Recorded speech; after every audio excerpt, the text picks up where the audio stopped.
여러분 안녕하십니까?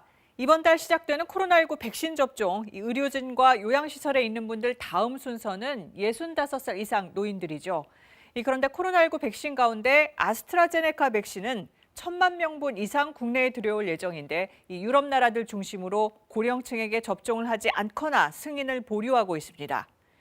이 백신의 안전성과 효과를 검증하는 전문가 자문회의에서는 일단 조건부 허가로 의견을 모았습니다.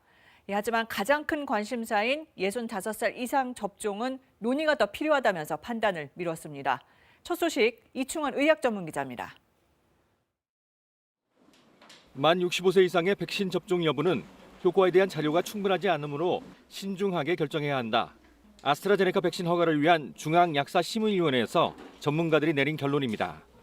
65세 이상 접종 여부는 다시 논의해야 한다며 질병관리청 예방접종 전문위원회로 판단을 넘겼습니다. 다만 고령자에 대한 자료가 부족하기 때문에 더 살펴봐야 한다는 것이지 효과가 없다거나 접종 결정 자체를 보류한 건 아니라는 입장입니다.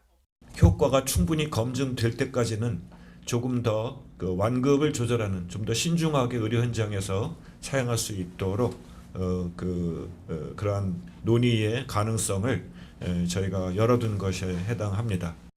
또 현재 진행 중인 임상시험 결과를 제출하는 조건으로 품목 허가도 가능해졌습니다. 대상은 18세 이상, 임신부는 제외됩니다. 4에서 12주 간격으로 2번 접종합니다. 임상시험 자료를 바탕으로 안전성과 효과성을 인정하는 것이 적절한지를 논의한 결과 현재 제출된 자료는 허가하는 것이 적절하다고 자문하였습니다.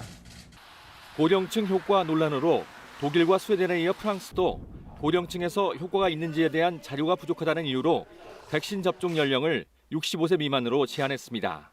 스위스는 임상시험 자료가 충분치 않다며 아스트라제네카 백신 승인을 보류하기도 했습니다. 중앙약사심의위원회는 65세 이상에서의 효과를 검증하기 위해 미국 임상시험 결과를 추가로 제출할 것을 권고했습니다.